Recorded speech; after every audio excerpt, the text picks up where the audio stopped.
이번 선거부터 달라지는 것 하나씩 살펴보겠습니다. 이번 선거, 일찌감치 투표율 저하를 우려하는 목소리가 높았습니다. 6월 달력을 보면 그 이유를 쉽게 알 수가 있는데요. 6월 첫째 주 수요일인 선거일이 4일이고요. 그리고 이틀 뒤인 6일이 현충일, 그리고 연이어서 주말이 기다리고 있습니다. 이렇게 징검다리 황금 연휴가 겹치면서 적지 않은 사람들이 선거날 아침 투표소 대신 공항으로 향할 것이라는 예측이 나오면서 투표율 저하를 우려하는 목소리가 높았습니다. 하지만 이런 현상을 어느 정도 만회해줄 것으로 기대되는 제도가 올해부터 처음 도입이 되는데요. 바로 사전투표입니다. 첫 사전투표율 얼마를 기록했을까요? 바로 11.49%를 기록했습니다. 네, 선거일에 선거를 할 수 없는 사람들을 위해서 사전투표가 가능하도록 한 것인데요. 지난달 30일과 31일 이틀 동안 실시가 됐습니다. 사전투표소는 읍면동 사무소에 마련이 됐는데요. 내가 사는 지역이 아니라도 전국 어디서든 가까운 읍면동 사무소에서 설치된 사전투표소에서 내 지역 일꾼을 뽑을 수 있게 됐습니다. 지나가다 생각나면 또는 직장 근처 가까운 사전투표소에서 투표를 할 수 있게 돼서 번거로움이 크게 줄었습니다. 이번 선거부터 달라지는 것, 다음은 통합 청주시입니다. 충청북도 도청 소재지인 청주시가 청원군과 합쳐져서 다음 달 1일 새로 출범을 합니다. 통합시장을 선출하는 것은 이번이 처음입니다. 지도를 보면서 살펴보겠습니다. 청주시를 둥그렇게 도넛 모양으로 청원군이 감싸고 있는 형태입니다. 4개구로 구성이 되어 있는데요. 신수도권으로서의 도약을 꿈꾸고 있습니다. 지난 2004년 주민투표로 통합이 결정되면서 두 도시는 분리된 지 66년 만에 하나로 통합이 됐습니다. 기존에도 두 도시는 공동 생활권역으로 묶여져 있었는데요.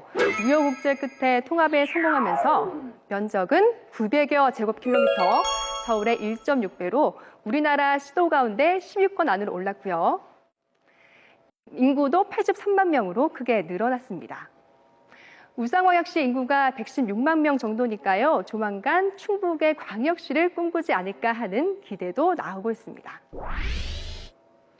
이번부터 투표 시간이 법적으로 보장이 됩니다. 기존에도 물론 국민의 투표권은 보장됐습니다.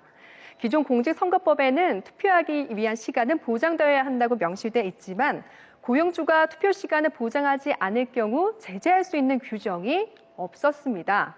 하지만 이번부터는 직원들의 투표 시간을 보장하지 않는 고용주에게 최대 1,000만 원의 과태료를 부과하는 규정이 신설됐습니다.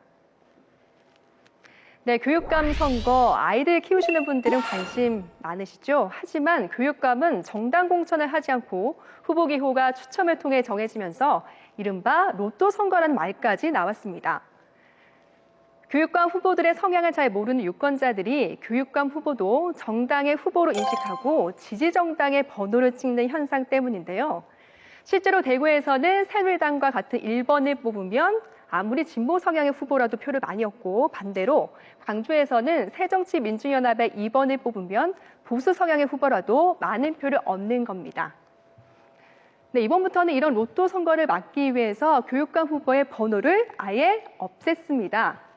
이 기존의 투표용지는 이렇게 번호 순으로 위에서부터 이렇게 나열이 쭉 됐었는데요. 이렇게 후보들을 옆으로 나란히 배치를 한 겁니다. 순서도 지역구마다 다르게 배치하도록 해 공정성을 기했습니다. 이런 지역은 가 후보가 앞에 왔다면 또 다른 지역은 나 후보가 제일 앞에 오도록 투표용지를 다양하게 한 겁니다.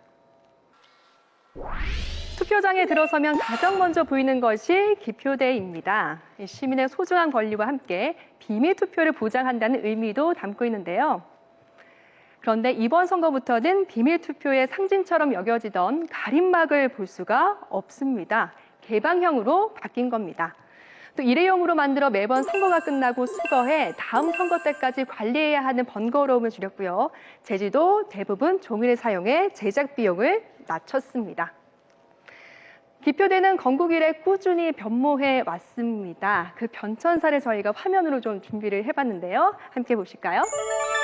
먼저 1955년 당시 기표 상황입니다. 나무 기표대였는데 당시는 가림막이 없었습니다.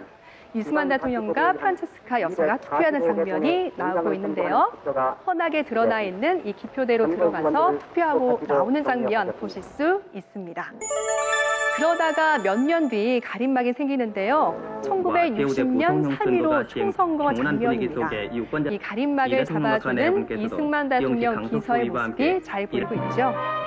이 기표대는 70년대까지 계속 사용이 되는데요. 73년 국회의원 선거 때 박정희 대통령 투표를 마치고 가림막 사이로 나오는 모습입니다.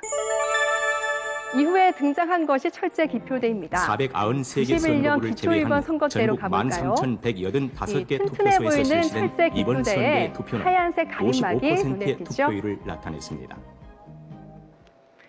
그리고 가장 최근까지 사용된 기표대, 바로 플라스틱 기표대입니다. 매번 선거가 끝나면 다음 선거 때까지 관리 비용도 많이 들고 제작 비용도 비싸서 결국 역사 속으로 사라지게 됐습니다.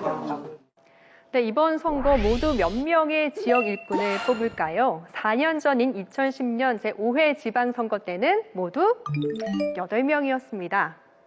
이번 6.4 지방선거에서는 1명이 줄어서 모두 7명의 일꾼을 뽑게 됩니다.